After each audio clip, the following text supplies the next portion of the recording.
ቄስ ተክሌ ፊኒሽ ሚሽን ጋር ሄጄ መንፈስ ቅዱስ ተሞላ ተብዬ ተሞልቼ 12 ሰዓት ነው 4 ሰዓት ነው ልሳን ተናገርኩ ይላሉ። ኢየሱስ ማለት አብ ነው ተብሎ ጥቅስ ይጠቀስልናል። ዞር ተብሎ ደግሞ አይደለም አብ የተሸፈነበት ስጋ ነው እንባላለን። ብዙ መናፈቃን የሚያደርጉት ነገር ወደ መጽሐፍ ቅዱስ ወስደው የመጽሐፍ ቅዱስን ትንታኔ በጥሩ ሁኔታ ነግረው እንድትቀበል አይደለም የሚያደርጉ። በዞር ቅናሽ ሰጋሮን አምላክ ብዙ ጊዜ ያናገራቸው እንደነበረ እግዚአብሔር መንፈስ እግዚአብሔር በራእይ በህልም ያናገራቸው እንደነበረ የተነገረን የሐዋርያት ቤተክርስቲያን መሰረተ እምነት ከመቀበላቸው በፊት ነው። ታዲያ አምላክ እያናገራቸው በህልምም በራእይም እያናገራቸው ድነት አላገኙም ማለት ምን ማለት ነው? ቄስ ተክሌ መጽሐፍት በጣም ችክ ያሉ መጽሐፍት ናቸው። ድግግሞች ናቸው እንደምታውቀው። እኛ ቅዱሳት መጽሐፍትም እንኳን እንደዚህ ተጽፏል ብለን አንልም። በዓለም ታሪክም እንደዚህ አይነት አምላክ የሰውን እጅ ተውሶ የጻፈው መጽሐፍ አለ ብለንም አናምንም። ትሪኒቴሪያኖች ጋር ሄጄ ጸልየውልኝ ነው ተሞላው የሚሉት። ታዲያ እኛ ጋር ከተሞሉማ እኛ ጋር መንፈስ ቅዱስ አለ ማለት ነው። ይታያቸዋል። ያው እንደምታውቀው አምላክ እንዲህ ያሳየኝ ይላሉ፣ ተገለጠልኝ ይላሉ፣ ጥቅስ ያገላብጦ አሳየኝ ይላሉ። በጣም ልክ ክንፍ ያረገፉ መልአክ አድርገው ነው ሰዎች የሚያቀርቧቸው። ያ ነገር ግን ትምህርታቸውን ዝም ብሎ አለ ምርመራ እንዲቀበሉም ደግሞ እድል ከፍቷል ብዬ ነው የምለው። እሳቸው ዶክትሬት እኮ ተማርኩበት የሚሉት ትምህርት ቤት ዲግሪው እንኳን በራሳቸው በዩፒሲአይ እውቅና ያገኘው በቅርብ ጊዜ ነው። በቤተክርስቲያኒቱ መሰረተ እምነት መሰረት አንድ ሰው ድነት የሚያገኘው ኢየሱስ አብ እንደሆነ ሲያምን በኢየሱስ ክርስቶስ ስም ሲጠመቅ ከዛ ደግሞ ልሳን ሲናገር።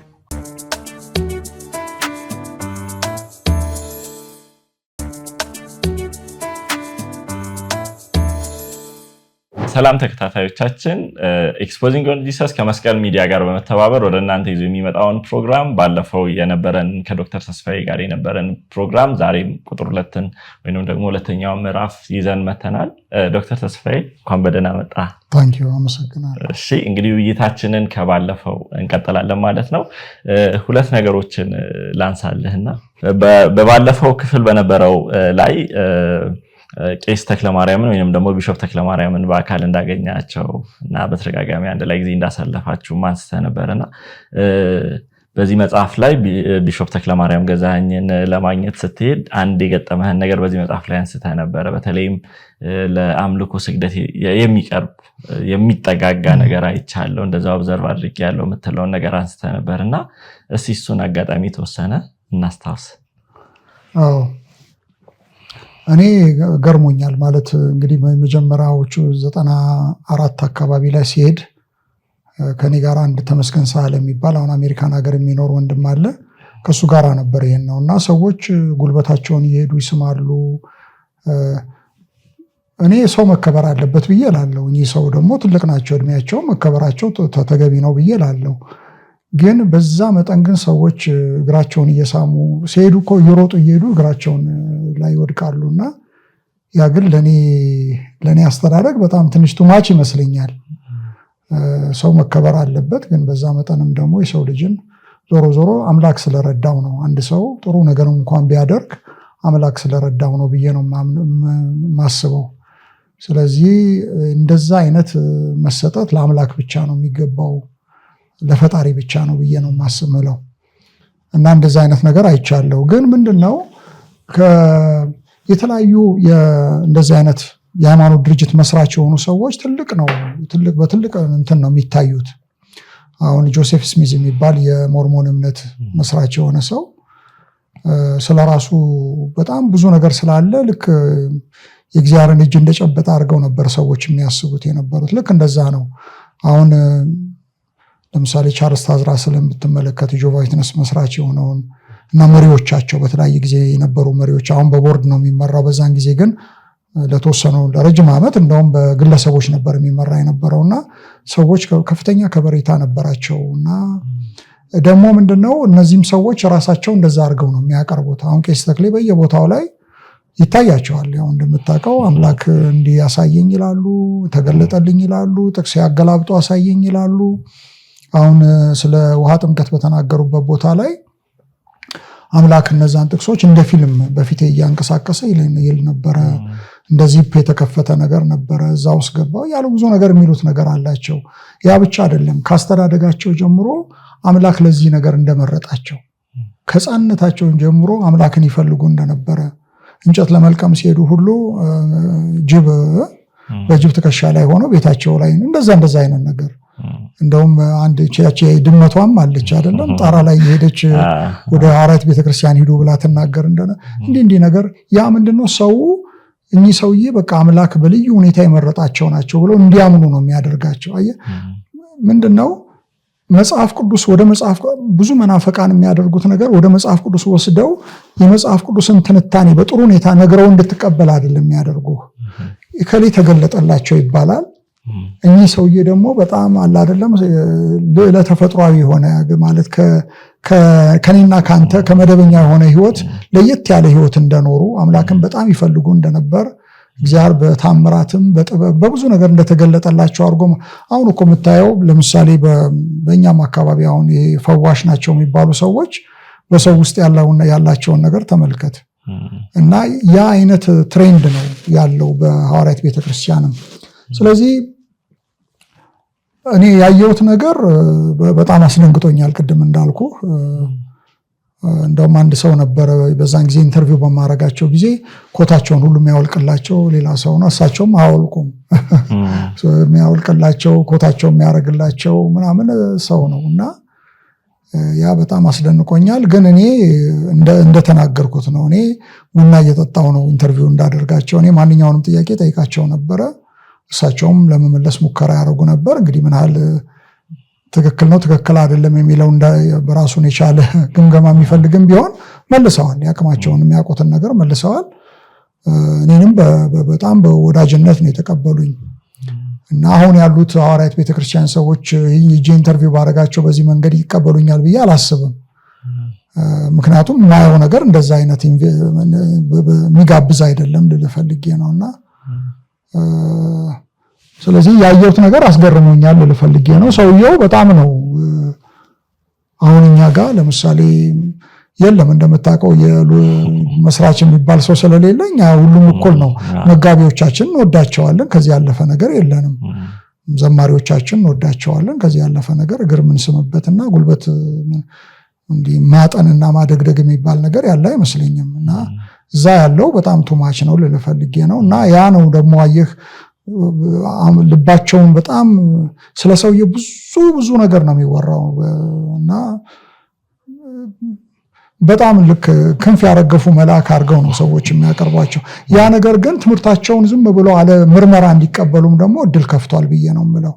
ለዚህ ነው እኔ ሰውየው እንደምትሉትም አይደሉም።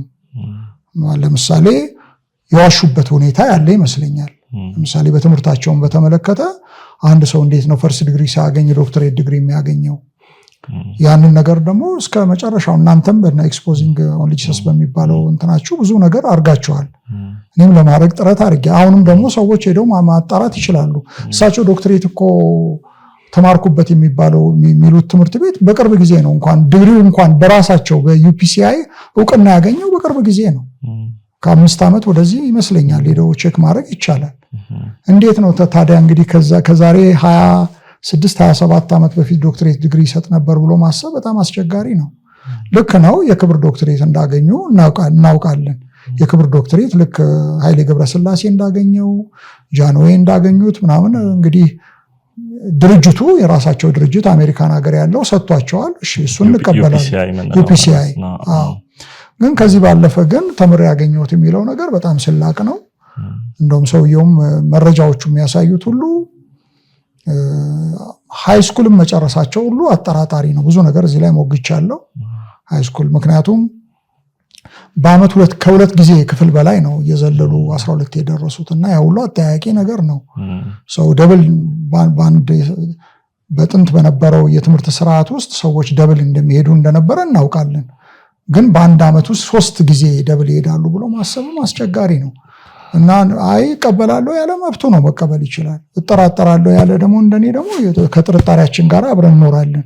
እኔ ጥያቄ አለኝ። እኔ 12 ጨረሱ ብዬ አላምንም ለምሳሌ። ምክንያቱም በዛን ጊዜ የነበረው የትምህርት ስርዓት ሰዎችን አነጋግሬያለሁ። እኛ ሰምተን አናቅም ነው ያሉት። ሰው 1 ክፍል ያልፋል፣ ግን 3 ክፍል ምናምን ዘሎ ይሄድ ነበር የሚለው ነገር በዛን ዘመን ለነበረው የትምህርት ስርዓት በጣም እንግዳ ነው።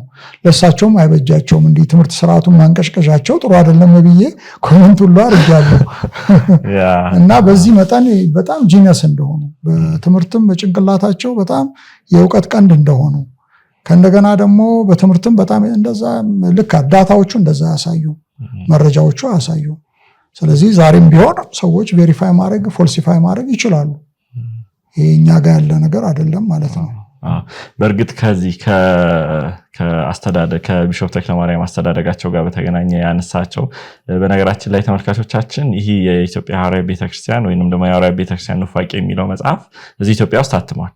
ስለዚህ አቬይለብል ነው እነሱን መጽሐፎች። ሰሞኑንም ደግሞ በኢቫንጀሊካል ቴዎሎጂ ኮሌጅም መጽሐፉ እየተሸጠ ይገኛል። ስለዚህ ይህንን መጽሐፍ በተለይም ከዚህ በፊት የነበሩትን ሐሳቦች ሁሉ አንድ ላይ አድርጎ የሐዋርያዊ ቤተክርስቲያንን ለማወቅና እምነቱን ለመመከት የሚፈልግ ሁሉ ቢያነብ ጥሩ ዕውቀት ያገኛል። ለዚህ እኔ ምስክር ነኝ። ከዚህ ትምህርቱን እንግዲህ ወይ ደግሞ አስተዳደጉ ላይ ካለው የተለያዩ ኮንስፓይሬሲ እንበለው አይደለ ዶክተር? ኮንስፓይሬሲ ወይንም ደግሞ የተለያዩ ከሚነሱ የተለያዩ ሐሳቦች በዘለለም እስቲ በጣም ከኢየሱስ ጋር እንበል አይደለ? ምክንያቱም ቢሾፕ በቀለ ፈይም እግዚአብሔር የሚለውን ሳይሆን ኢየሱስ የሚለውን ተክሊም ኢየሱስ የሚለውን ወይ ቢሾፕ ተክለማርያም ኢየሱስ ተገለጠልኝ እያሉ ስለሚሉ ኢየሱስ በሚለው እንሂድና በጣም ቅርብ የሆነ ግንኙነት ነበራቸው ከኢየሱስ ጋር። እንዲሁም ደግሞ እሱ ብቻ ሳይሆን የቀድሞ ወይ ደግሞ የመጀመሪያ ባለቤታቸው እንዲሁ ከኢየሱስ ጋር በጣም ቅርብ ግንኙነት እንደነበራቸው እዚህ መጽሐፍ ላይ ሞግታል። ይሄ ደግሞ ርቱ ከሆነው ወይንም ደግሞ እነሱ በጣም እናምናለን ብለው ከሚናገሩት ትምህርትም ጋር የሚጋጭ ልምምድ እንዳላቸው ኢየሱስ አብ መሆኑን ሳያውቁ በኢየሱስ ስም ሳይጠመቁ እነዚህ ለመዳን አንድ ሰው ያስፈልጋል ማመን አለበት ብለው የሚዘረዝሯቸውን ነገሮች በሚጋጭ ሁኔታ የቀድሞ ኢየሱሳቸው ራሱ ያሳብቃል። በልሳን ተናገርኩ የሚሉት ጂሰስ የሐዋርያዊ ቤተክርስቲያን አባል ከመሆናቸው በፊት ነው።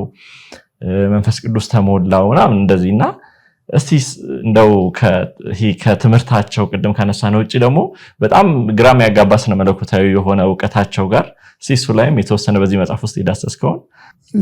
እንግዲህ አንድ ሰው ለድነት በቤተክርስቲያኒቱ መሰረተ እምነት መሰረት አንድ ሰው ድነት የሚያገኘው ኢየሱስ አብ እንደሆነ ሲያምን በኢየሱስ ክርስቶስ ስም ሲጠመቅ ከዛ ደግሞ ልሳን ሲናገር ነው። እዚህ ጋር እንኳን ከቆመ ድነት አያገኝም፣ ልሳን መናገር አለበት። ለዚህ ነው አሁን ድርጅቱን የተቀበሉ ሰዎች የዛኑ ቀን ልሳን እንዲናገሩ ያደርጓቸዋል። ማለት እንግዲህ እንደዛ አይነት ነገር ነው። ኢቨን በዛን ቀን ያልተሞሉ ሰዎች ሁሉ ማለት ልሳን ያልተናገሩ ሰዎች ቤት ሄደው አድነኝ ብለው እንደሚሉ ጾም ጸሎት ይዘው በጣም እንትን እንደሚሉ እየሰማን ያለ ነው። ግሪጎሪ ቦይድ የሚባል ሰው አሜሪካን ሀገር ዋነስ ፔንቴኮስታል ዘ ትሪኒቲ የሚል መጽሐፍ አለው። በመጽሐፉም ላይ የሚያወራው ይህንን ታሪክ ነው። የዛ ቤተክርስቲያን ቄስ የነበረ ሰው በኋላ ግን ትሪኒቴሪያን የሆነ አሁን ደግሞ ታዋቂ ጸሐፊም የሆነ ሰው ነው እና ስለዚህ በጣም የሚገርመው ነገር እነዚህ ሶስቱ ፕሪንሲፕሎች ሳይሟሉ ነው ቄስ ተክሌ ድነት ያገኙት። ባለቤታቸው የቀድሞ ባለቤታቸው ወይዘሮ ወርቅነሽ ሰጋሮ ድነት ያገኙት እነዚህ ነገሮች ሳይሟሉ ነው። ለምሳሌ ቄስ ተክሌ ፊኒሽ ሚሽን ጋር ሄጄ መንፈስ ቅዱስ ተሞላ ተብዬ ተሞልቼ 12 ሰዓት ነው 4 ሰዓት ነው ልሳን ተናገርኩ ይላሉ። ባለማቋረጥ ተናገርኩ ይላሉ። እንግዲህ ተመልከት፣ ትሪኒቴሪያን ጋር ለምንድነው አምላክ ሂዱ የሚላቸው? ትሪኒቴሪያኖች ጋር ሄጄ ጸልየውልኝ ነው ተሞላው የሚሉት። ታዲያ እኛ ጋር ከተሞሉማ እኛ ጋር መንፈስ ቅዱስ አለ ማለት ነው። አምላክ ከላካቸው ለምንድነው ሌሎች ጋር ያላካቸው? ለምንድነው እኛ ጋር ያላካቸው? ይሄ ኮንትራዲክሽን ነው። ህዝቡ አሁን ማሰብ አለበት። ምንድነው እያሉን ያሉ ይሄ ሰውዬ ብለው መጠየቅ ያለባቸው ይመስለኛል። ስለዚህ ልሳን የተሞሉት እኛ ጋር ነው። ተመልከት፣ አምላክ ለምሳሌ መለኮታዊ ኃይል የተባለው መጽሐፍ አምላክ እጃቸውን ይዞ ያጻፋቸው መጽሐፍ ስለ ኢየሱስ ክርስቶስ አብ መሆኑን ሳያውቁ ነው። እንግዲህ አምላክ ካጻፋቸው ምን ማለት ነው? ለሶስት ቀን እና የወረቀት ክምር እንዳገኙ ነው የሚናገሩት ሰውዬ። እና እንዲህ አይነት ነገር አለ። ይሄ ሰው መጠየቅ መቻል አለበት ነው እያልኩ ያለሁት። ቀመር ነው ብለው የነገሩን ነገር በሳቸው ራሱ አፕላይ አያደርግም። በሳቸው ላይ አፕላይ ካላደረገ ማለት ተግባራዊ ካልሆነ በእኔ እንዴት ነው ተግባራዊ የሚሆነው? በአንተ እንዴት ነው ተግባራዊ የሚሆነው? ይህን ሰው መጠየቅ መቻል አለበት። ምንድነው የነገሩን የጥምቀት የድነት ቀመር ለሳቸው ሲሰራል ወይ? እና እሳቸው ከቀመሩ ውጪ ከሆኑም ይነገረን፣ ለምን ከቀመሩ ውጪ እንደሚሆኑ ይነገረን። በተረፈ እሳቸው ያልዳኑበት ቀመር እኔ እንድድንበት ለምንድን ነው የሚነገረኝ ነው። ስለዚህ ይሄ ሰው መጠየቅ መቻል አለበት። እኔ የሃይማኖት በአንዳንድ ጊዜ መጥፎ ነው። እውነት ለመናገር ከሆነ ሰዎችን በጣም ከብት ነው የሚያረጋቸው እና ያ በጣም ነው የሚያሳዝነው። ሃይማኖት ህሊናችን አእምሯችንን በጣም እንድንጠይቅ ማደርገን ሃይማኖት በጣም አደገኛ ሃይማኖት ነው እና ምክንያቱም መጽሐፍ ቅዱስን የሰጠን አምላክ አእምሮን የሰጠን አምላክ ነው። ስለዚህ ክሪቲካል የሆነ ጥያቄ የሚፈራ ሃይማኖት በጣም ልመረምረው የሚገባ ሃይማኖት ነው ብዬ ነው የምለው። ስለዚህ እሳቸው ታሪካቸው ያንን አያሳይም። መሰረተ እምነታቸውን ኢንዶርስ አያደርግም ማለት ነው። በሌላ አነጋገር እነሱ ድነት ያገኙበት መንገድና ሰው ድነት ያገኝበታል የሚሉበት መንገድ የተለያየ ነው ልል ፈልጌ ነው። ለምሳሌ ወይዘሮ ወርቅነሽ ሰጋሮን አምላክ ብዙ ጊዜ ይናገራቸው እንደነበረ፣ በጣም ጥሩ ሰው እንደነበሩ፣ እግዚአብሔር መንፈስ እግዚአብሔር በራእይ በህልም ያናገራቸው እንደነበረ የተነገረን የሐዋርያት ቤተክርስቲያን መሰረተ እምነት ከመቀበላቸው በፊት ነው። ታዲያ አምላክ እያናገራቸው በህልምም በራእይም እያናገራቸው ድነት አላገኙም ማለት ምን ማለት ነው? እንደውም ለአገልግሎት የለያቸው እኮ የሐዋርያት ቤተክርስቲያን ከመቀበላቸው በፊት እንደሆነ ነው የተነገረን። አምላክ ለአገልግሎት እንዴት ያልዳነውን ሰው ለአገልግሎት ይለየዋል? ይሄ እኮ በቃ አሁን ይሄ እስቲ መጽሐፉን ይዩት ግድ የለም። አሁን ጉዳዩን በእኔ ምርር ክርር ማለት ጥቅም የለውም። እስቲ ምን ማለት ነው? ይህንን ያገኘነው ከራሳቸው መጽሐፍ ነው። ስለዚህ እንደውም እኔ የኢንተርቪውን ነገር አይደለም ያወራሁት፣ ብዙ ቦታ ላይ ያወራሁት እኮ በየመጽሐፎቻቸው ሂር ኤንድ ዜር ያሉትን ነገር ነው ለማብራራት የሞከርኩትና ስለዚህ እኔ ታሪካቸው ራሱ በጣም ለምሳሌ ምስረታውን በተመለከተ 1961 ነው ይላሉ። ግን 1961 ዓመተ ምህረት መለኮታዊ ኃይል የተባለ እንደውም ሐምሌና ነሐሴ አካባቢ ነው መጽሐፉ የወጣው። ሐምሌ 11 አካባቢ ነው። ስለዚህ በአንድ ወር ውስጥ እንግዲህ 61 ነው የተመሰረተው የሚል ነገር አለ። ይህ ልክ አይደለም። 61 ሊመሰረት አይችልም። በበቀለ ፈዬ ደግሞ ሾፕ በቀለ ፈዬ 65 ደግሞ 64 ነው 64 አካባቢ አለታ ወንዶ እንደተመሰረተ ደግሞ ነግረውናል። እና ምን የተምታታ ነገር ነው ያለው። በጣም ለምንድነው ግን ሽሽቱ ለምንድነው ቁጥሩ ለምንድነው የተዛባው ብለህ ስትል አየህ ቄስ ተክለማርያም ገዛኸኝ ከሙሉ ወንጌል ቤተክርስቲያን ጋር የነበራቸውን ግንኙነት ማቋረጥ ይፈልጋሉ። ገባ? ለዛ ነው ጎትተው ወደዛ የሚወስዱት እና በ61 ሊመሰረት አልቻለም። እሳቸው የሚጠመቁት በ61 አይደለም። እና እኔ ሰው መጠየቅ አለበት። ዝም ብሎ የሚያነበውን ነገር ምን ማለት ነው፣ እዚህ ጋር የተነገረኝ ዳታ ከዚህ ጋር እንዴት ይያያዛል የሚለው ነገር ማየት አለበት። ይሄን ነገር ዲቨሎፕ አሁን ቄስ ተክሌ ስለ ክርስቶስ ማንነት የሚነግሩ እንዲህ ነው። አንድ ቦታ የሚሉን ነገር ከሌላው ጋር ከሚሉት ጋር በጣም ነው የሚጋጨው። ሰው መጠየቅ መቻል አለበት። አሁን ትምህርተ ሥላሴ መቀበል ያለ መቀበል አይደለም። ግን አንድ ቦታ የተነገረ ነገር አምላክና ኢየሱስ ማን ነው ተብሎ የተነገረና በሌላ ቦታ የሚነገረን ነገር በጣም ለየቀል ነው። አብሮ ምን ማለት ለምሳሌ በአንድ ቦታ ላይ አምላክ ነው ኢየሱስ ማለት አብ ነው ተብሎ ጥቅስ ይጠቀስልናል። ዞር ተብሎ ደግሞ አይደለም አብ የተሸፈነበት ስጋ ነው እንባላለን። እንዲህ አይነት ኮንትራዲክሽንን ሰው መጠየቅ መቻል አለበት። ዞሮ እኮ የሃይማኖት የማሞቅ ጉዳይ አይደለም፣ የህይወት ጉዳይ ነው።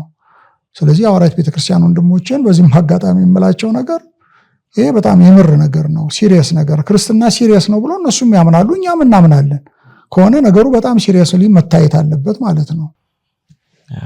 አንድ ከዚሁ ርዕስ ጋር አንድ ወደ ፊኒሽ ቸርች ወደዛ መንፈስ ቅዱስ እግዚአብሔር ወደዛ ሂድ ብሎኝ እዛ ሂጅ መንፈስ ቅዱስ ተሞላው ያለማቋረጥ ላይ 24 ሰዓት ልሳን ተናገርኩኝ። ልሳን ከተናገርኩ በኋላ ደግሞ አፍ የፈታሁበትን ቋንቋ ትግርኛ ረስቼ ቤተሰቦቼን በምልክት ቋንቋ ሳወራቸው ነበር እስከ ማለትም ደርሰው ነበር። በተመሳሳይ መንገድ ደግሞ ኢየሱስ ተገልጦላቸው እንደገና ወደ ዩፒሲአይም ደግሞ ሂዱ ብሎኛል ይላልና እዚህ ላይ ያለው እንደ ኮንትራዲክሽን ዶክተር ባንተ እይታ ምንድነው? ልክ ነው። አሁን ይሄ ኦብቪየስሊ ኮንትራዲክሽን ነው። ለምሳሌ አምላክ ትሪኒቴሪያን ቸርች ሄደኝ ብለው ጽፈዋል። ከነገና ደግሞ አምላክ ኦንሊ ጂሰስ። ስለዚህ ሁለት ወይ ኦንሊ ጂሰስ እና አንድ አይደለማ። እዚህ ድፋሽና ያንሳሽ እንዴት ነው አንድ የሚሆነው ምንለው? ለዚህ ነው ሁለቱ በጣም ኮንትራዲክሽን ነው። በፍጹም ወይ የሥላሴ እምነት ልክ አይደለም ወይ የሐዋርያት ቤተክርስቲያን ልክ አይደለም። ሁለቱም ግን ትክክል ሊሆኑ አይችሉም። ስለዚህ እግዚአብሔር ደግሞ እነሱ እንደሚሉት አሁን ጣዖት አምልኮ ነው አይደለም የሥላሴን እምነት የሚሉት ጣዖት አምልኮ ነው እንዴት ነው ጣዖት ወደሚመለክበት ቦታ እግዚአብሔር የሚመራቸው እና ሰው መጠየቅ መቻል አለበት እኔ የሐዋርያት ቤተክርስቲያን ወንድሞቼን ማበረታታው ነገር በቃ የራሳችሁን መጽሐፍ ክሪቲካሊ አንብቡት ነው ግድ የለም ይሄን መጽሐፍ ማንበብ ካልፈለጉ መተው ይችላሉ የእናንተን ግን በጣም ክሪቲካሊ አንብቡት ቄስ ተክሌ የሚሉትን ነገር ራሱ አሁን ቢሾፕ ደጉም የሚጽፏቸውን ነገሮች ሌላ አንዳንድ ቀሳውስትም አሁን የሚጽፏቸውን ነገሮች ክሪቲካሊ ይዋቸው ነው እኔም በብዬ የምለው ዝም ብሎ የሃይማኖት ቲፎዞ ጥሩ አይደለም የፖለቲካ ቲፎዞ ነው ጥሩ እንጂ ሃይማኖት በቲፎዞ የሚሆን ነገር አይደለምና እውነትን መሰረት ማድረግ መቻል አለበት ቅዱሳት መጽሐፍት የተሰጠን ሃይማኖቱን ሁሉ እንድንመርምር በሃይማኖት ብትኖሩ ራሳችሁን መርምሩ ራሳችሁን ፈትኑ ተብለናል የቤሪያ ሰዎች ይመረምሩ ነበር የተባለው እኮ ሃይማኖትን ነው መረምሩ የነበሩት ያ በጣም ጥሩ ነው አንድ ከቢሾፕ ተክለማርያም ርዕስ ደግሞ ትንሽ ዞር እንበልና እዚህ መጽሐፍ ላይ አንድ ምትዳሰሳቸው ወደ 12 የሚጠጉ የሐዋርያት ቤተክርስቲያን መሪዎች አመራሮች ቢሾፕ ደጉንም ጨምሮ ማስተርስ ወይንም ደግሞ ሁለተኛ ዲግሪ ሰርተናል በሚል አንድ የተለቀቀ እንትን ነበርና እሱ ላይም ኢንቨስቲጌቲቭ ሪፖርት ነገር ሰርተ ነበርና እስቲ እዛ ላይ ምን አገኘ በርግጥ በመጽሐፍ ላይም ውሸት እንደሆነ ነው ኤክስፖዝ ያደረከው እስቲ አጠቃላይ ሂደቱን እንዴት ያንን ልታረጋግጥ እንደቻልክ ትነግረን አሁን እንግዲህ ትምህርቱን ሰጠ የተባለ ሰው አንድ ግለሰብ ነው ቴክሳስ አካባቢ የሚኖር አንድ ግለሰብ ነው እና መጥቶ ያስተማረው እሱ ነው ዲግሪውንም እንግዲህ የሰጣቸው እሱ ነው እና በየትኛውም የትምህርት ስርዓት እኔ በአንድ ግለሰብ ሰው ማስተሬት ዲግሪ ይወስዳል ብዬ አላስብም እና ትክክል ነው ወይ እኔ አሁን ለምሳሌ አንድ እኔ ብቻ አስተምሬ ማስተርስ መስጠት ይቻላል ወይ እንደዛ አይነት ነገር አለ ወይ ሁለተኛ ሰውየውን ኳሊፊኬሽን አይታወቅም እውነት ለመናገር ከሆነ ምንም የሚታወቅ ነገር የለም አሜሪካንም ሀገርም ኢንስቲትዩሽኑ እውቅና ኢቭን በዩፒሲአይም ራሱ እውቅና ያለው ሰው አይደለም እና እንዴት ነው ሊሰጥ የሚችለው የሚባለው ነገር መታየት አለበት እና እነሱ አካባቢ በቀለም ትምህርት እኮ የተማሩ ሰዎች ነበሩ አንዳንድ ሰዎች አሉ ያልተማሩም አሉ እውነት ነው የተማሩም ግን አሉ ግን እኔ በዚህ መጠን መጫወቻ መሆናቸው ያሳዝነኛል እውነት ለመናገር በሃይማኖት ስም እነዚህ ሰዎች እኮ ተምረው ትልቅ ደረጃ ሊደርሱ የሚችሉ ሰዎች ናቸው እና አንድ ሰው መጥቶ 15 ቀን ትምህርት እየሰጠ ማስተርስ አላቸው ብሎ የሚለው ነገር ትክክል ነው ብዬ አላምንም እኔ እና ሁሉ ነገር ወግ አለው ሁሉ ነገር ደግሞ ካሪኩለም የሚባል ነገር እውቅና እኮ ስንል አንድ ኢንስቲትዩሽን የትምህርት ተቋም እውቅና ለመስጠት እውቅና የሚሰጡ ድርጅቶች አሉ እኮ ለምሳሌ ኢትዮጵያ ውስጥ የኢትዮጵያ በአፍሪካ ውስጥ ለምሳሌ ኢትዮጵያ ውስጥ ያሉትን የቴዎሎጂ ኢንስቲትዩሽኖች እውቅና የሚሰጥ ድርጅት አለ አክቲያ ይባላል አክሪዲቴሽን ካውንስል ፎር ቴዎሎጂካል ኤዱኬሽን አፍሪካ ነው ምናምን የሚል እንትን አለ እሱ ዓለም አቀፍ እንትን ነው አሁን ስለዚህ በእሱ እውቅና በሰጣቸው ትምህርት ቤቶች የተማሩ ሰዎች ይፈላ ሃርቫርድ ኦክስፎርድ ሄደው ሰዎች ይማራሉ ማስተሬታቸውን ዶክትሬታቸውን ይሰራሉ አሁን ኢቲሲ ለምሳሌ የተማረ ሰው ቀጥታ አዲስ አበባ ዩኒቨርሲቲ ገብቶ ማስተርሱን ይሰራል ለምን እውቅና ስለተሰጠው ነው ልክ እንደዛ ነው ሁሉ ነገር አለው የትምህርት ቤቱ ቴክስት ቡክ ይታያል የቴክስት ቡኩ ኳሊቲ ይታያል የአስተማሪዎቹ ኳሊቲ የትምህርት ቤት ተማሩ ምን አይነት ዲግሪ ነው ያላቸው የሚባለው ነገር ይታያል ፋሲሊቲው ይታያል መጽሐፍቱ ይታያሉ ብዙ ነገር ነው እና አንድ ግለሰብ መጥቶ እዚህ ኦልሞስት እንደ ሽልማት ነገር ነው የሰጣቸው እንጂ በእውነት ተምረው እኔ ይከብደኛል ማለት እኔ ማንኛውም በሃየር ኤዱኬሽን ያለፈ ሰው ጀጅ ሊያደርገው ይችላል ከነመረጃው ነው እዛ ላይ የቀረበላቸው ድርጅቱ ደግሞ አንድ ግለሰብ ይሄ ግለሰብ ራሱ ባክግራውንዱ ኬት እንደሆነ እንኳን በስፋት አይታወቅም መልካም በርግጥ እዚህ ላይ የተወሰነ ለማጠናከር ያክል እኔም ፐርሰናሊ ኢንቨስቲጌት ለማድረግ ሞክሬያለሁና ኢንቨስቲጌት ሳደርግ በይሄ የምረቃ መጽሔት አለና እዛ የምረቃ መጽሔት ላይ የተጠቀሰው የዩኒቨርሲቲ ኦፍ ኢግሌሲያ ዴል ዲዮስ ቪቮ የሚል ነው ቢሾፕ ደጉ የሜሴጅ ላይ የሚገኘውን እሱን ለማጣራት በሞከርን ጊዜ እንደዛ የሚባል ዩኒቨርሲቲ የለም አሜሪካ ላይ የመጀመሪያው ነገር እሱ ነው አክቹአሊ አሜሪካ ላይ እንደሱ የሚባል ትምህርት ቤት የለም ትምህርት ቤቱ ካለ መኖሩም ሌላኛው ነገር ደግሞ ሚኒስትሪ ነው አክቹአሊ አፖስትል አማዶር የሚባል ግለሰብ ነው። ሚኒስትሪው የህፃናቶችን አክቹአሊ ያስተምራል። ለአንደር ኬጂ ነው። እንደውም አሁን ባለው ስታተስ በዌብሳይታቸውን ቼክ ማድረግ ይችላሉ። አሁን ባለው ስታተስ አንደር ሪቪው ነው፣ እይታ ላይ ያለ ነው። ገና አፕሩቭድ የሆነ ምንተን አይደለምና ይሄ ዩኬጂ ብለን ምንጠራውን አይነት ነገር ነው እንጂ በማስተርስ ደረጃ አይሰጡም። እዛ ላይ ደግሞ መጽሔቱ ላይ ዩኒቨርሲቲ ነው የሚለው። ዩኒቨርሲቲም እንደዛ የሚባል የተመዘገበ ዩኒቨርሲቲ የለም። ምክንያቱም አሜሪካ ላይ ያሉ ዩኒቨርሲቲዎች ዌብሳይትም አላቸው። ስለዚህ ዌብሳይትም የላቸውም፣ እንደዛ የሚባልም ዩኒቨርሲቲ የለምና ኦኬ። በዚህ መጽሐፍ ላይ እንግዲህ የሥላሴ አጠያያቂ ሚስጥር የሚለው መጽሐፍ አንደኛው ክሪቲክ የተደረገው የመጽሐፍ ነው። ፓስተር ኤልያስ ሽባባው የነርሱ ቄስ ነው። እሱን የተወሰነ የሚሞግታቸው በመጽሐፉ ላይ የሚያነሳቸው አንተ እንደውም ወደ ከ65 በላይ የሆኑ እነዚህ የአረማውያንን እምነት ዘርዝሮ ሥላሴ ከዚህ ነው የመጣው የሚልን ሐሳብ ያነሳል።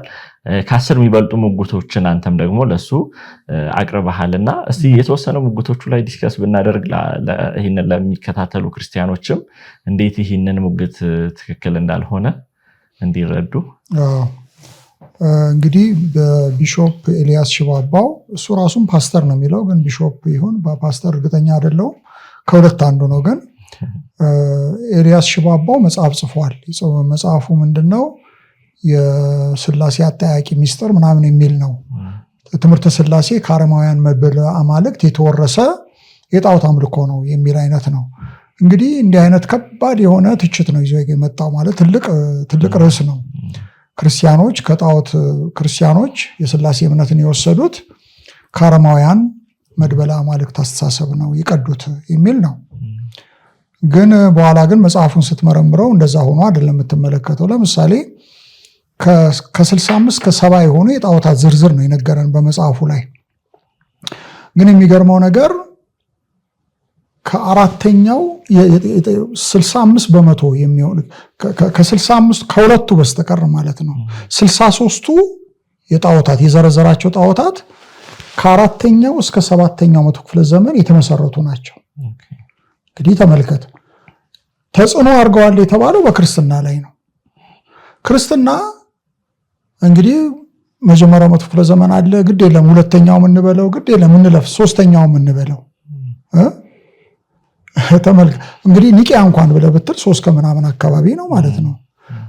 ስለዚህ ኒቂያ እንኳን እንግዲህ ስለዚህ ክርስትና ከነዚህ ነው የወረሰው እንዴት ሊባል ይችላል ነው። ምክንያቱም ኋላ ያለ ከ300 ወይ ከ400 ዓመት በኋላ የተጀመረ ሃይማኖት ከሱ ቀደም በሆነው ነገር ላይ ኢንፍሉዌንስ አድርጓል ብሎ ማለት ምን ማለት ነው? አሁን ይሄ ምን ማለት ነው? አንድ ሰው እንዴት ብሎ ነው እንዲህ ሊጽፍ? ኮዜሽን የሚባል ነገር አለ አይደለም? በፍልስፍናውም በፊዚክሱም አካባቢ አለ። ባክዋርድ ኮዜሽን የሚባል ነገር የለም። ኮዜሽን ሁሉ ጊዜ ወደፊት ነው አይደል? ኮዝ የሚያደርግ ለምሳሌ አያቴ እኔን ኢንፍሉዌንስ ሊያደርገኝ ይችላል። እሱ አነጋገሬ እሱን ሊመስል ይችላል፣ መልኬ እሱን የተለያየ ነገር።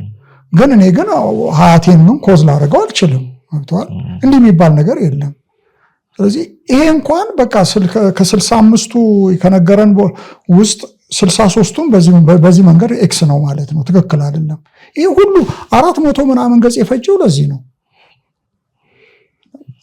እኔ አሁን ይሄ እስቲ እንደው የሐዋርያት ቤተክርስቲያን ወንድሞቼና እህቶቼንም ብለው ነገር እንደው ስለ እግዚአብሔር ይሄንን ይመልከቱት እስቲ።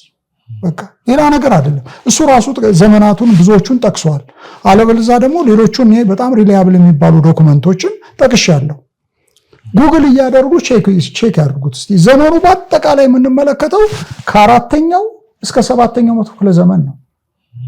ከ4ኛው እስከ 7ኛው መቶ ክፍለ ዘመን ላይ የተጀመረ ሃይማኖት በክርስትና ላይ ከሱ ቀደም በነበረው ሃይማኖት ላይ ተጽዕኖ አሳድሯል ተብሎ እንዴት ሊባል ይችላል ነው? ወይ ክርስትና እነሱ ዘርፈውታል ከሆነ ልክ ነው ሊሆን ይችላል፣ ዘርፈውት ሊሆን ይችላል። ክርስትና ግን ከነሱ ትምህርት ዘርፈዋል ማለት ግን እንዴት ይቻላል ነው? ይሄ እኮ በቂ ነው። በቃ መጽሐፉ 2 ከ65 ያገኛል ማለት ነው። በዚህ ብቻ ማለት ነው። በኮዜሽን በመነለው አንዱ ሙግት ብቻ ሌሎቹን ሁሉ እንትን ያደርጋል። በተረፈ ደግሞ መመሳሰል እንደው ተመሳስሏል እንኳን ብንል መመሳሰል መቀዳዳትን ያሳያል ማለት አለ ወይ መኮራረጅን ያሳያል ማለት አይደለም። ስለዚህ ሁለት ነገሮች ከተመሳሰሉ ተመሳስለዋል። ለምን ተመሳሰሉ? አንዱ ከአንዱ ቀርቶ ነው ማለት የሚለውን ነገር እኮ ማስረጃ ማቅረብ አለብህ። ስለዚህ መመሳሰል ብቻ በራሱ መቀዳዳትን የሚያሳይ ነገር አይደለም። ሌሎች 13 ነጥቦች ነው እዚህ መጽሐፍ ላይ ለማንሳት የሞከርኩት። የሚገርም ነገር እንደው ቀርቷል እንኳን ቢባል ክርስትና አይደለም የቀጠው ተቀርቷል። ከነዚህ ከአረማውያን ሃይማኖቶች መድበላ ማለክ ታስተሳሰብ ቀርቷል ከተባለም ክርስትና አይደለም የቀዳው ኦንሊ ጂሰስ ነው ብዬ ነው የሞገትኩት እዚህ ላይ። ምክንያቱም በጣም የሚመስለው የነሱን እምነት ነው። በአንድ ወቅት አብ የነበረው አምላክ ወልድ ሆኖ መጣ፣ ከእንደገና እሱ ራሱ መንፈስ ቅዱስ ሆኖ ወረደ የሚል ሳቤሊያን ቪው የነበራቸው የጣዖት አምልኮች ነበሩ።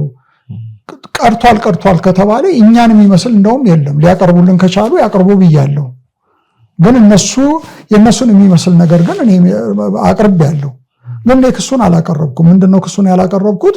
መመሳሰል መቀዳዳት ነው የሚለውን ነገር መመሳሰል መቀዳዳትን ያሳያል ብዬ ፕሪሰፖዝ ስላላደረኩኝ ይሄን እንደ ማስረጃ አላቀረብኩኝም። እኔ ግን ነው መመሳሰል መቀዳዳትን ያሳያል ከተባለ ከኛ ይልቅ የሚመስለው የአረማውያኑ ሃይማኖት የነሱን ነው የሚመስለው ነው ያልኩ። ወይ የአሪዮሳውያኑን ነው የሚመስለው ወይ የሳባሊዮሳውያን ወይም የሐዋርያት ቤተክርስቲያንን ነው የሚመስለው። እንዲህ አይነት በጣም ከ13 በላይ ሙግት አቅርቤያለሁ እና ሰዎች በጨዋነት እኔ አሁን ሰውየውም ልክ እንደ እኔ መቼም ስነ ጽሁፋዊ ይዘቱም ቢሆን ሙግት አካሄዱም ቢሆን በጣም እኔ ከደረጃ በታች ነው ብዬ አስባለሁ። እኔ ግለሰቡን ለማለት ብዬ አይደለም። እኔ በጣም ከደረጃ በታች ነው። በጣም ወረቀት ፈጅቷል። በጣም ብዙ ወረቀት ፈጀ እንዳልኩ ነው። 65 ጣዖት ነግሮን ከዛ ውስጥ ግን ሬሌቫንት የሆነው ብቻ በአንድ ሙግት ብቻ የሚጣራው ሁለቱ ብቻ ነው። እንግዲህ ከሆነም እንኳን ሁለቱ ናቸው ማለት ነው ክርስትና ላይ ኢንፍሉዌንስ ያደረጉት። ካልሆነ ይሄን ሁሉ ለመንገር ምን አስፈለገው? እና እኔ መጽሐፉን 13 ሙግት ነው በሰውየው ላይ ያቀረብኩት። በመጽሐፉን በተመለከተ እያንዳንዱ ሙግት በጣም እኔ ኮምፔሊንግ ነው ብዬ ነው የምለው። ግን አንባቢ ደግሞ ጀጅ ሊያደርገኝ ይችላል። የእሱን መጽሐፍ ያንብብ፣ ይህንንም ደግሞ ሙግቶቹን ሊያያቸው ይችላል። በጣም አሪፍ። በዚሁ መጽሐፍ ላይ አንድ ሌላ የተዳሰሰ እኔ ሳነበው ኢንተረስቲንግ ብዬ ያገኘሁት አንደኛው ቅድም ውይይታችን ላይ ያነሳ ነው መለኮታዊ ኃይል የሚለው መጽሐፍ ነበር። እሱም ላይ እንደዚሁ አንድ እንደውም የህዳግ ማስታወሻውን እያነበብኩ በጣም ስስቅም ነበር እና መንፈስ ቅዱስ ለሶስት ቀን እጄን ይዞ በቃ ጻፍኩኝ ያለውን በጥሩ ሁኔታ ክሪቲክ አድርገሃል እና እሱን መጽሐፍ እንዴት ትገልጠዋለህ? እንደዚህ ያለ አባባሎችንስ እንዴት አንተ ትረዳለህ? እኛ እንግዲህ ቅዱሳት መጽሐፍት ራሱ አፍዮተ ቃል ናቸው ብለን ነው የምንለው አይደል? የአምላክ እስትንፋሰ ቃል ናቸው፣ ኢንስፓየርድ ወርድ ኦፍ ጋድ ናቸው ብለን ነው የምንለው፣ ብሉያትም አዲሳትም አይደል? ግን ያ ማለት ግን ጸሐፊያኑን እግዚአብሔር እጅ ይዞ አጽፏል ብለን አናምንም።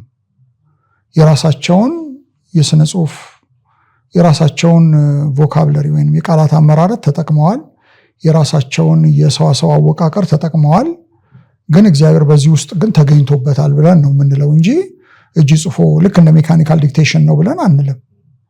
ደግሞ እጅ ጽፎ ይዞ ማጻፍ ደግሞ የጉድ ነው። ፔንማንሽፕ ሙሉ መማር አለብን። አምላክ እንዴት እንደሚጽፍ ያየንበት ነው ማለት ነው። በአማርኛ ነው ደግሞ እና አሁን እንግዲህ እውነት ከሆነ እሳቸው የሚሉት ከሆነ እንደውም ግራመር ሁሉ መማር አለብን ማለት ነው ከዛ መጽሐፍ አይደል? አምላክ ግራመር አይሳሳትማ።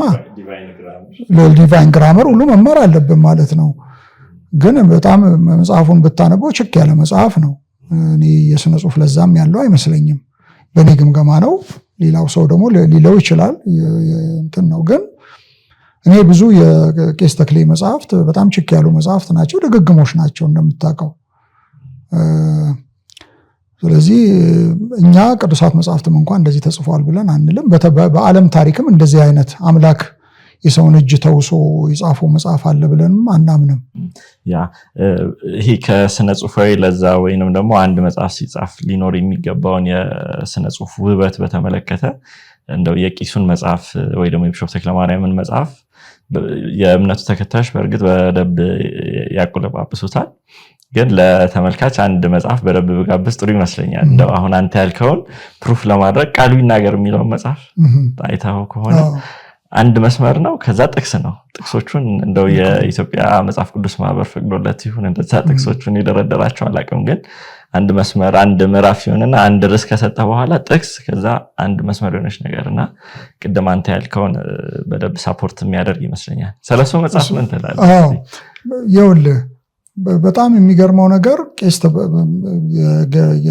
የቢሾፕ ደጉ ከበደም የቄስ ተክሌም መጽሐፍት ብትመለከት ጥቅስ ነው የሚነገረው ለምሳሌ ዘፍጥረት አንድ ጥቅስ ይነገራል ኢሳይያስ አንድ ጥቅስ ይነገራል ሌላ ደግሞ ማቴዎስ የሆነ ነገር ይነገራል ራእይ ላይ የሆነ ነገር ይነገራል እና የሆነ ፒክቸር ነው ሊያሳዩ የሚሞክሩት ግን ጥቅሶቹን ሁሉ ወደየቦታቸው ስትወስዳቸው የሚያወሩት ነገር ከዛ የተለየ ነገር ነው ተፈናቅለው መጥተው ነው እዚህ ጋር ሌላ ነገር እንዲጮሁ የተደረገው ገባ ዋን አፍተር አናዘር ልክ በአንድ ኮንቴክስት ውስጥ እንደቀረቡ ብልጦች ናቸው ሐዋርያት ቤተክርስቲያን ሰዎች በዚህ በኩል ስትይ በቃ ሰውን ለማታለል በጣም ኮንቴክስቱ እየተፈናቀሉ ነው እየወጡ እንትን የተደረገው ገብቷል ሁሉንም ግን ወደየ ኮንቴክስታቸው ስትከታቸው እዚህ ጋር ከሚያወሩት ነገር የተለየ ነው አሁን ኢሳይያስ 9:6 ኢሳይያስ ዮሐንስ 5:43 ምናምን እኔ አንድ ሰው እንደዛ አምላክ ጽፎ ልክ ነው ይሄማ ኦሊሸስ ነው የሚያስተምረው ልትል ነው የሚያረግህ ግን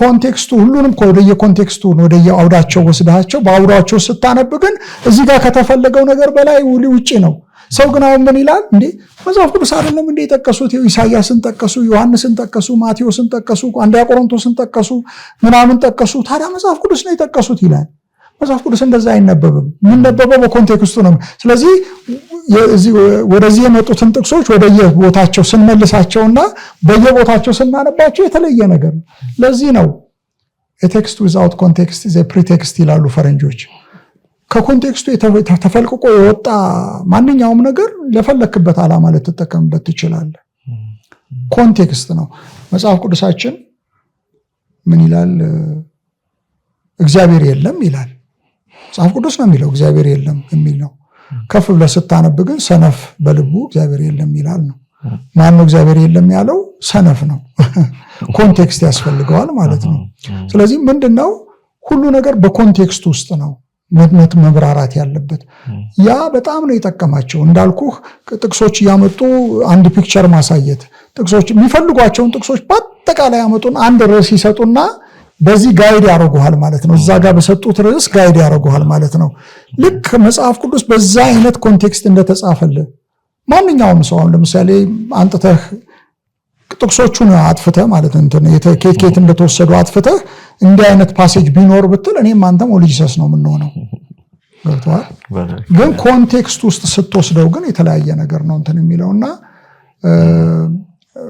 ሆነ ለዚህ ነው እንግዲህ ሊቃውንቱ ምንድነው የሚሉት መናፍቃን ኮንቴክስት የሚባል ነገር አያውቁም የሚባለው ለዚህ ነው ስለዚህ ሰዎች እኔ አሁን የቄስ ተክሌንም የቄስ ደጉ ከበደንም መጽሐፍት የሚያነቡ ሰዎች መመክራቸው ነገር የተነገራችሁን ጥቅስ ወደ ጥቅሱ ወደ ቦታው ወሰዱት ተፈናቅሎ ነው ወደዚህ ያመጧቸው መልሱትና ወደዛው ኮንቴክስት አድርጋችሁ በዛው ኮንቴክስት ለማንበብ ሞክሩ ነው የምላቸው እና እነሱ ካሉት ፍጹም የተለየ ነገር ነው የምናገኘው ያ በትክክል በጣም ቆንጆ ቆይታ እያደረግን ነው ተመልካቾቻችንን ብዙ እየተማሩ እንደሆነ ተስፋ አደርጋለሁ አንድ ሰሞናዊ የሆኑ ነገሮችን ደግሞ እናንሳ አይደለ አጠቃላይ ሐዋርያ ቤተክርስቲያን ላይ ያለንን ነገር ወደ ኋላ ላይም በጥያቄዎቻችን እንመለሳለን ግን አጠቃላይ ያለውን ነገር አሁን በቅርብ ከአሜሪካ ከመጣ በኋላ በተለይም በደቡብ ክልል እንቅስቃሴዎችን ስታደርግ ነበር ቤተክርስቲያንን ወጣቶችን ስታስተምር ለቤተክርስቲያን ስልጠና ስትሰጥ ነበርና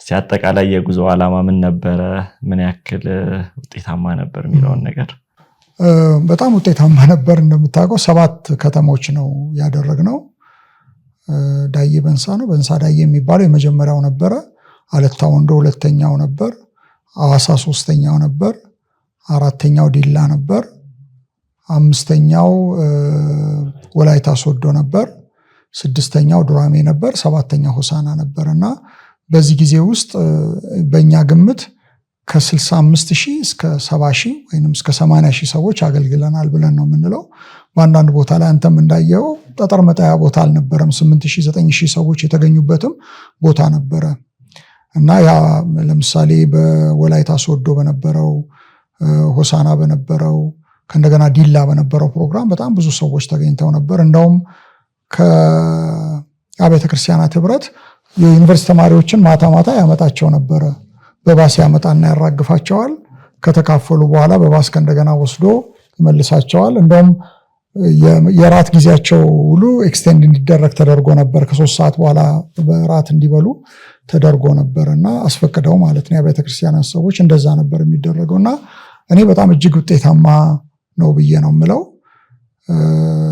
በጣም ትልቅ መነቃቃትም የታየበት ፕሮግራም ነበረ። ብዙ ሰዎች ዕቅበተ እምነትን እናጠናለን፣ ወደፊት በዕቅበተ እምነት ነው እግዚአብሔር የምናገለግልበት ያሉበትም ነበረ። ብዙ ሰዎችም የዳኑበት ፕሮግራም ነበረ። ስላሴያውያንም ለካ እምነታችን በጣም እነሱ እንደሚያበሻቅጡት አይደለም፣ ለካ ዲፌንድ መደረግ ይችላል የሚለውን ነገር ያዩበት ነበር ነው ብዬ የምለው። አብያተ ክርስቲያናት ደግሞ ሁሉም የተካፈሉበት ነበረ። ቃለ ሕይወትም፣ ሙሉ ወንጌልም፣ መሰረተ ክርስቶስም፣ ሌሎች ሕይወት ብርሃንም ሌሎችም የተካፈሉበት ፕሮግራም ነበረ። እጅግ ሲበዛ ውጤታማ፣ ምናልባትም እኔ በእንደዚህ አይነት መንገድ ቱር ባደረግኩባቸው ሁኔታ በዚህ መጠን ውጤታማ ነው ብዬ የምለው የለም። በጣም ውጤታማ ነበር። ከውጤታማነቱ ሌላው ደግሞ ምንድነው መሰለ መጽሐፉ ታተሙ በሰው እጅ መግባቱም ጥሩ ነበር፣ ትልቅ ነገር ነው። አሜሪካን ሀገር ይህ መጽሐፍ የታተመው እንደምታውቀው ወደ ኦልሞስት ወደ ዓመት ሊሆነው ነው። አንተ እጅ ራሱ የገባው የአሜሪካኑ ቨርዥን ነው አይደል? ይሄ የአሜሪካኑ ቨርዥን ይመስለኛል። ከአሜሪካኑ ቀጥታ የተላከልና ከዛ እንግዲህ ቀጥታ እንደመጣን አሳተምን። 5000 ኮፒ ነው ይዘን ይሄን ነው 5000 ኮፒ ጨርሰን አዲስ አበባ ስንገባ ምንም አልነበረንም። አሁን ሆሳና ከእንደገና አሁን ታትሞ ይላካል። ሆሳና እንደሱ እናደርጋለን። ከእንደገና ዲላም የተወሰኑ ሰዎች ጠይቀውናል። ዱራሜ ጠይቀውናል። ሆሳና ብያለሁ። ሐዋሳ ጠይቀውናል። አሁን ከእንደገና እንደውም ቅድም ስንነግር ነበረ ፓስተር መላኩና እኔ ሄደን ነበረና ዛሬ ወይንም ነገ ያስረክቡናል፣ ነገ ደግሞ እንልክላቸዋለን ማለት ነውና እጅግ ውጤታማ ነው ይሄ መጽሐፍ። በዚህ በሰው እጅ መግባቱ በጣም ካሁን በኋላ የሐዋርያት ቤተክርስቲያን እስካሁን ድረስ በሚያደርጉት መንገድ መስፋፋት የሚችሉ አይመስለኝም። በእውነት አይችሉም። በፍጹም የሚችሉት አይደለም። ለዚህ መልስ መፈለግ አለባቸው እና ሰውን ከዚህ በፊት በዚህ መጠን እንዳደናገሩት ማደናገር የሚችሉ አይመስለኝም።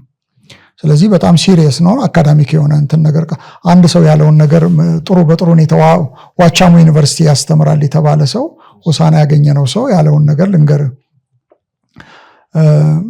በአንዳንድ ሙግቱ አልስማማም አለኝ መጥቶ መጨረሻ ላይ። በነገራችን ላይ መጥተው ይጠይቁ ነበር፣ ታውቃለህ፣ ተሰልፈው መጥተው ይጠይቁ ነበር ጊዜ ነበረ እና ምን አለ፣ በአንዳንድ ሙግቶች አልስማማም፣ ግን አለ በጣም ሲሪየስ የሆነ ሙግት አቅርበሃል አለኝ። ያ ትልቅ ነገር ነው። ከዚህ በፊት ከማስብ የእምነቱ ተከታይ ነው፣ የሐዋርያት ቤተክርስቲያን ሰው ነው። ዋቻሞ ዩኒቨርሲቲም እንደሚያስተምር ነው የነገረን። ግን ሲሪየስ ነው ያቀረብከው ነገር፣ ኤክስትሪምሊ ሲሪየስ ነገር አቅርበሃል አለኝ። ያ ትልቅ ነገር ነው። እንግዲህ ሲሪየስሊ መመርመር አለበት ማለት ነው። ዝም ብሎ ከጥቅስ መዝለል ነገር አይደለም ማለት ነው። እያንዳንዱን ጥቅስ እንዴት ነው ሰዋሰዋዊ በሆነ ሁኔታ በተለይ በኩረ ጽሑፉን ተከትለን ግሪክን ተከትለን ዕብራይስጥን ተከትለን እንዴት ነው የምናብራራው የሚባለው ነገር በጣም እኔ በትክክል ቀርቧል ብዬ ነው የምለው እና ሙግቱ እኔ ትንሽ ከፍ ብለዋል ብዬ ነው የምለው እና ከዚህ በፊት እንደነበረው ዝም ብሎ አላረል ጥቅስ በጥቅስ መጣላት እንደዛ አይነት ነገር አይደለም ብዬ ነው የማስበው። መጽሐፍቱ መታተሙ አሁንም ወደፊት ብዙ እናሳትማለን ብለን ነው የምንለው። በዚህ አጋጣሚ እንደምታውቀው አሜሪካን ሀገር አሁን ሙቭመንት ጀምረዋል አይደለም? አንዳንድ ወንድሞች ጀምረዋል። አንተም ሰምተሃል ብዬ ነው የማስበው እና እግዚአብሔር ቢረዳን አሁን በተለይ ለተማሪዎች በግማሽ ክፍያ ብቻ የህትመቱን ዋጋ ግማሽ ብቻ ከፍለው እንዲሰራጭም ሁሉ እሱን ሁሉ እያሰብን ያለ ነው። እግዚአብሔር ከረዳን ያንን ሁሉ እናረጋለን። ምናልባት በ100 ሺዎች ኮፒ ሁሉ ማሰራጨት አለብን የሚል አቋም አለ እና ይሄ ነገር ፍቱን ነው ብዬ ነው የማምነው። የእነሱን መሰረተ እምነት ለማወቅም ብቻ ሳይሆን እነሱን ወደ ትክክለኛ መሰረተ እምነት ለማምጣት ክርስቲያኑ ማህበረሰብን ደግሞ ያለው መሰረተ ምን እንዲሆን እንዲያውቅ የሚያደርገው ነገር ነው ብለን ነው የምንለው እና እግዚአብሔር ቢረዳን እንግዲህ በጣም ውጤታማ ነው። አየህ በመጽሐፍ እኔ በዚህ መጠን መጽሐፍ የተሰራጨ እኔ አይቼ አላውቅም። 5000 ኮፒ እንደምታውቀው የአርዮሳውያን የሚለው ተሰራይቷል። ስላሴ የሚለው መጽሐፍ ሎጂክ የሚለው መጽሐፍ ተሰራይቷል። ይሄ ተሰራይቷል እና በጣም ውጤታማ ነው ብዬ ነው የምለው። የበለጠ ደግሞ ውጤታማ ካሁን በኋላ ብዙ እናሰራጫለን። ብዙ ሰዎች በተለይ ተማሪው እንደምታውቀው ገንዘብ የለውም። ብዙዎቹን በነፃ ነው የሰጠናቸው ስቲል እንደዛም ሆኖ እንኳን በብዙ ከግማሽ ሚሊዮን ብር የሚያወጣ በነፃ ሰጥተናል። እና አሁን ግን ሞር ደግሞ ለመስጠት ደግሞ ፍላጎቱ አለን። እግዚአብሔር ቢረዳን ያን ነገር እናደርጋለን።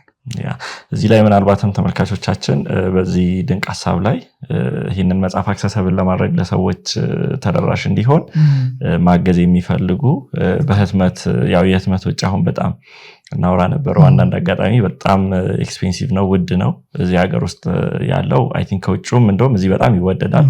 እሱንም እንትን ብለን ነበርና እዚህ ላይ ማገዝ የወንጌል ስራ ስለሆነ እዚህ ላይ ማገዝ የሚፈልጉ ሰዎች ካሉ ኮንታክት ሊያደርጉ ይችላሉ ማለት ነው። ያ በጣም ትልቅ ነገር ነው። አሁን በነበረ ጉዞ ላይ ይሄ ትምህርታዊ ወደሪ ለማዘጋጀት በመታደርገው ጉዞ ላይ የዳኑም ሰዎች ነበሩ። ከሐዋርያ ቤተክርስቲያን የወጡ ሰዎች ነበሩ። እንደውም ሆሳና ላይ ወደ 40 የሚጠጉ ዱራሜ ላይ ደግሞ ወደ 8 የሚጠጉ ወገኖች አሉ። እነሱ ወንድሞች እስቲ ምን ላይ ናቸው አሁን?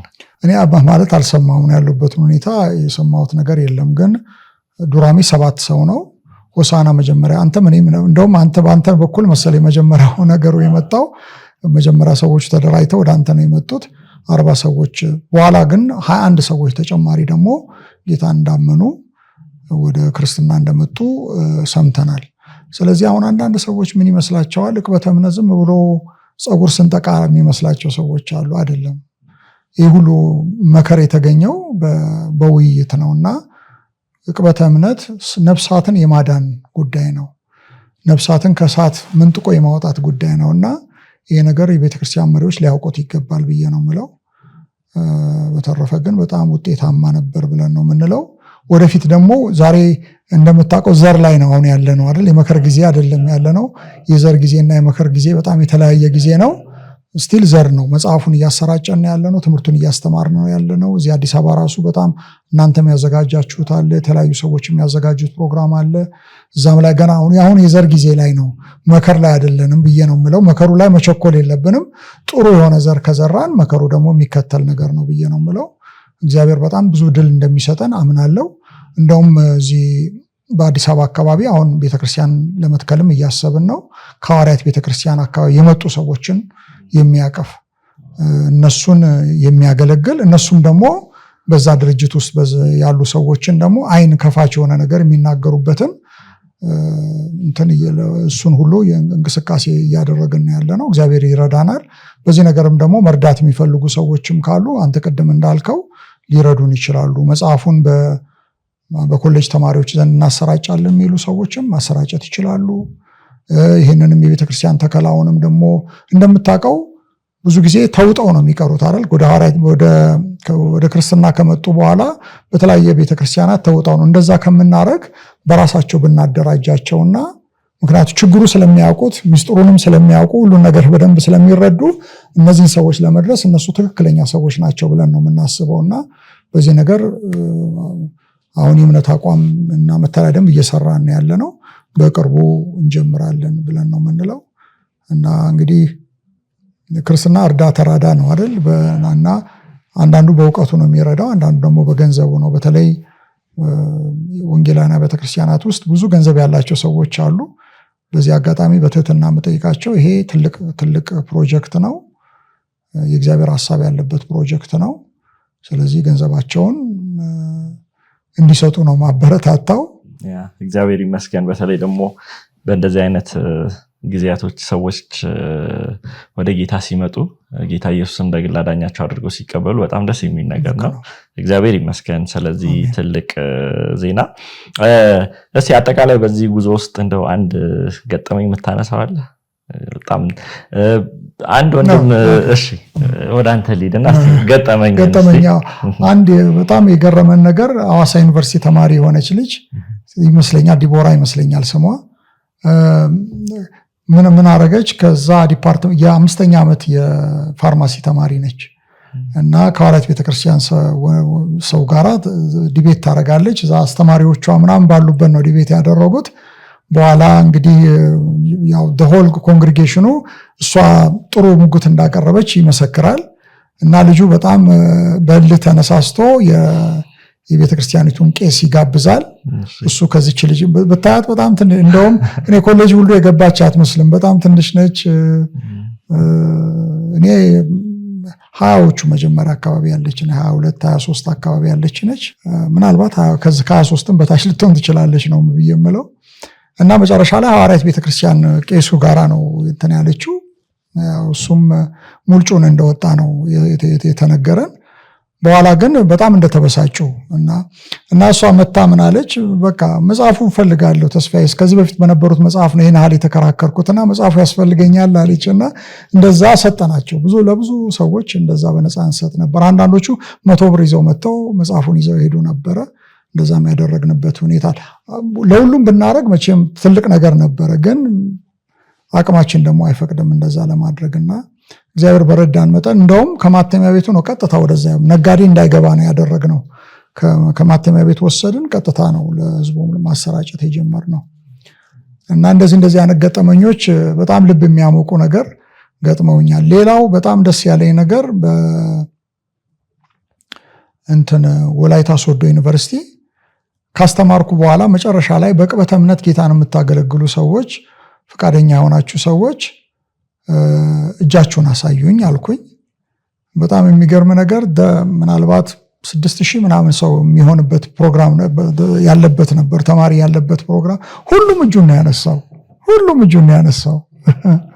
ያ በጣም አሜዚንግ ነበር። ለኔ በጣም ነው ያስገረመኝ። እንደውም አልኳቸው እንዴ እግዚአብሔር እኮ ቅበተ እምነት ብቻ አይደለም፣ በዝማሬ ዘማሪዎችን ይፈልጋል፣ እንዲህ አይነት ሰዎችን ይፈልጋል። እና ለምንድን ነው እናንተ በቅበተ እምነት ብቻ ምናምን ብያቸው ነበርና እኛ ቅበተ እምነት ነው።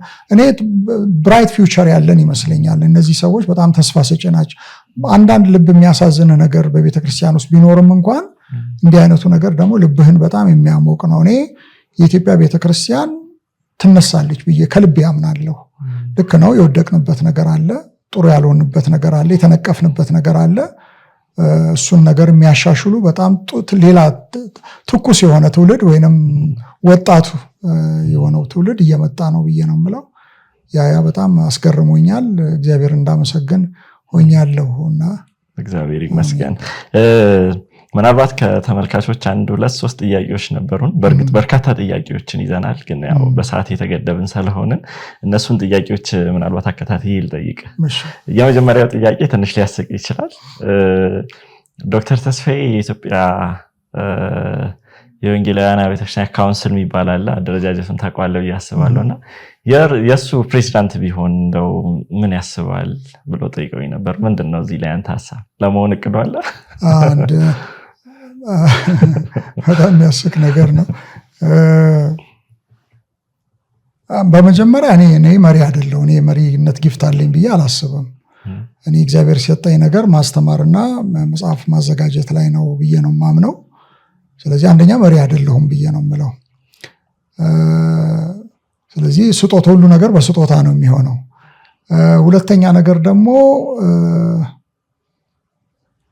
ይሄ ደግሞ ከሰዎቹም ጋር ያጣላኛል እኮ። አሁን መሪ ከሆኑ ሰዎችም ጋር የሚያጣላ የቦታ ሹሚያ ነገር ነው የሚመስለውና ግን እኔ ራሴን መሪ ነኝ ብዬ አላስብም ለማለት ፈልጌ ነውና ምናልባትም ወደፊት እንዲህ አይነት እጩነት የሚያስቡ ሰዎች ካለ ሐሳባቸውን ቢተውት ይሻላል ብዬ ነው የምለው።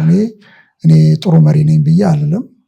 እንዳልኩ እግዚአብሔር ሰጠኝ ብዬ የምለው ነገር መጽሐፍ ማዘጋጀት፣ ማስተማር፣ ምናልባትም ማማከር፣ እንደዛ ነገር ሊሆን ይችላል ብዬ ነው የማስበው። በጣም ጥሩ። ሌላኛው ጥያቄ ደግሞ ዶክተር ተስፋዬ አሁን ስላለችው ቤተክርስቲያን ሲያስብ እንደው እና የሚከፋው ደግሞ ነገን ሲያስብ ደግሞ ተስፋ የሚያደርገው ነገር ምንድን ነው የሚል ጥያቄ ነው የቀረበልን። ደስ የሚለኝን ነገር ያው ቅድም ተናግሬያለሁ። ወጣቱ ትውልድ አሁን በጣም ትልቅ መነሳሳት አለ።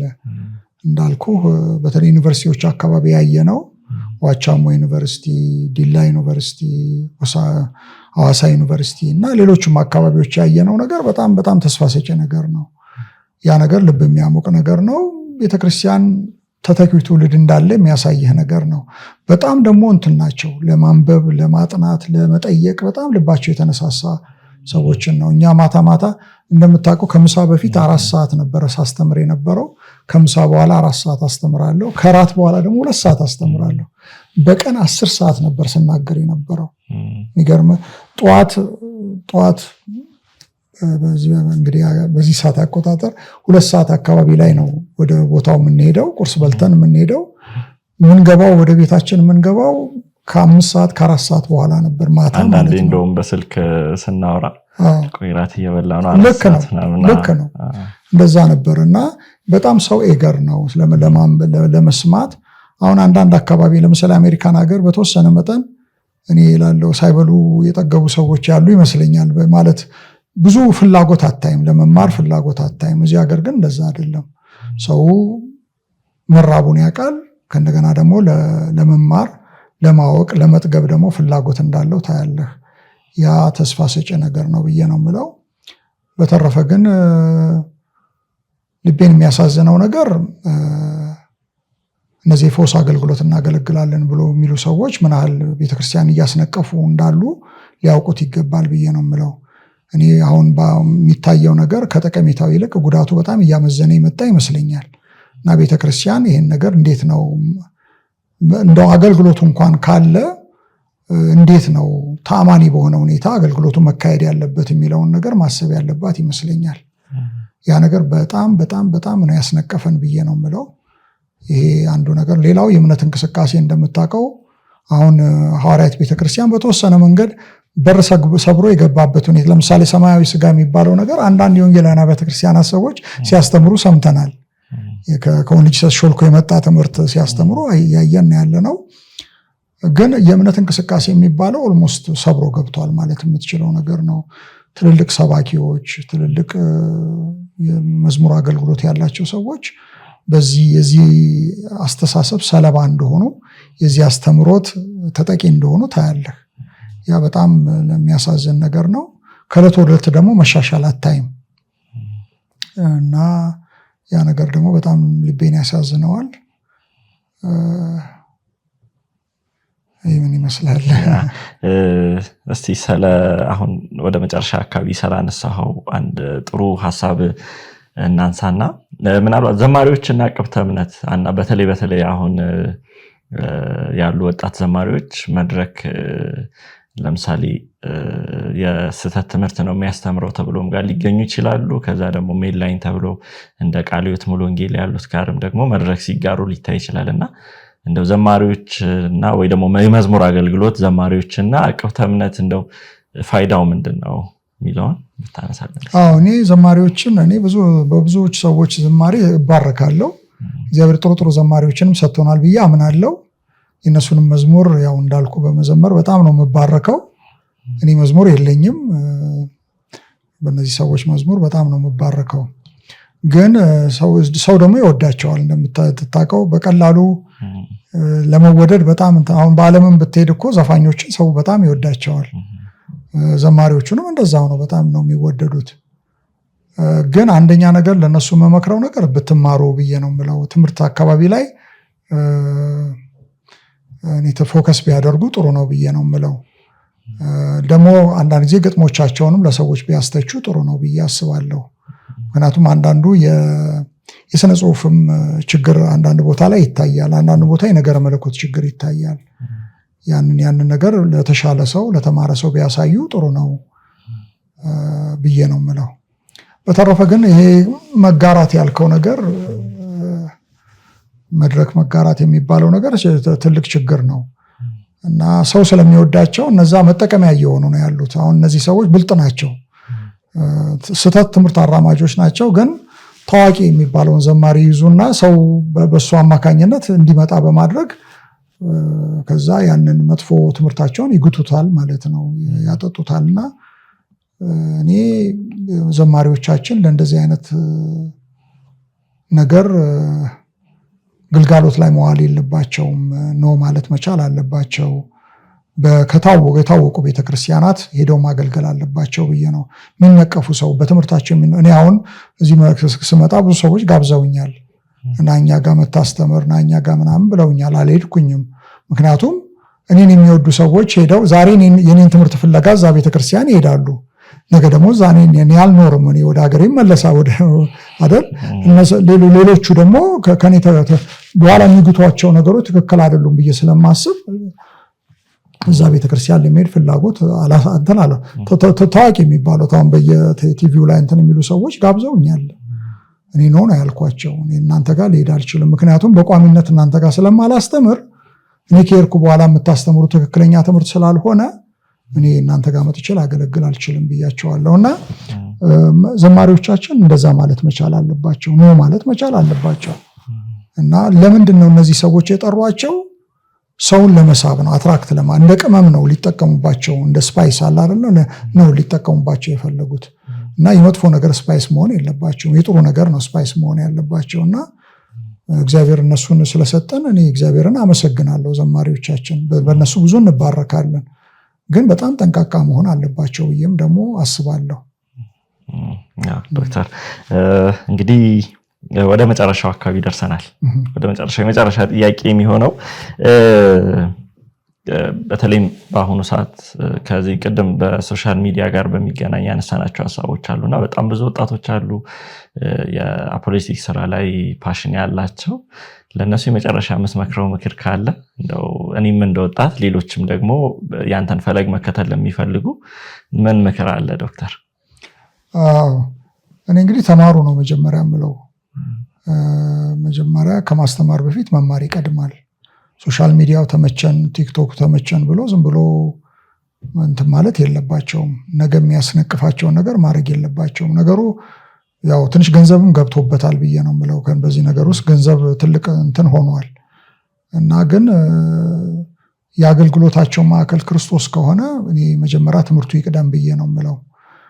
ምክርም መስማት አለባቸው ብዬ ነው የምለው። እንደውም እኔ አንድ ቦታ ለመምከር ሄጄ ሁሉ ነቅፈውኛል። እኔ ራሴ ነቅፈውኝ በቃ ጎመን በጤና የሚባል በቃ እንትን ብያለሁና እኔ ተማሩ ነው የምላቸው። መማር መቅደም አለበት። ቴዎሎጂ ትምህርት ቤቶች ቢገቡ ጥሩ ነው ብዬ አስባለሁ።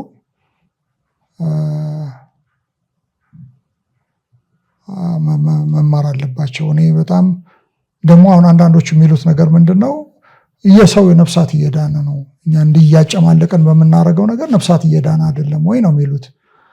እኔ እሱን የምመለከተው ምንድነው እንደዚህ እያጨማለቀን ነፍሳት ከሚድኑ ባናጨማልቀው ይሻላል ብዬ ነው የምለው። ምክንያቱም ፈረንጆቹ የሚሉት አለ the end does not justify the means የሚባል ነገር አለ። ውጤቱ አንድ ነገር አማረ ማለት ወደ ውጤቱ የሄድንበት ነገር ትክክል ነው ማለት አይደለም። እግዚአብሔር ትክክለኛው የሆነውን ነገር እንድናረግ ነው የነገረን። ውጤቱ ስላማረ ግድ የለም እንደምንም አድርገን እየሰደብንም ብናመጣው ችግር የለውም ማለት የለብንም።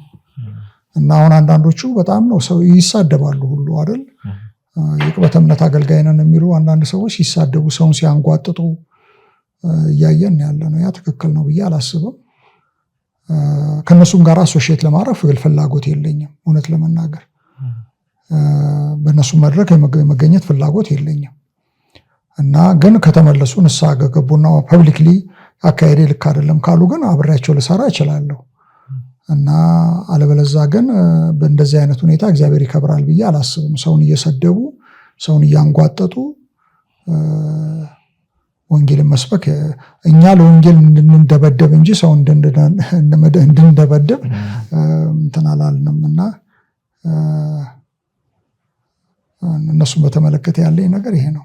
በመጨረሻ ምናልባት እዚህ ኢትዮጵያ ውስጥ በነበረ ጉዞ ላይ ማመስገን የምትፈልገው አካል ካለ ድሎ ልስጥህ። እኔ ብዙ አብያተ ክርስቲያናት ተባብረውኛል። እንዳልኩ አንድ ቤተክርስቲያን ብቻ አይደለም በየቦታው እንትን የተባለው በአብያተ ክርስቲያናት፣ በተለይ ደግሞ ቃለ ሕይወት ቤተክርስቲያን በጣም ነው ቤተክርስቲያኔ ነች፣ ብዙ ተባብራኛለች። እነሱንም ማመስገን እፈልጋለሁ።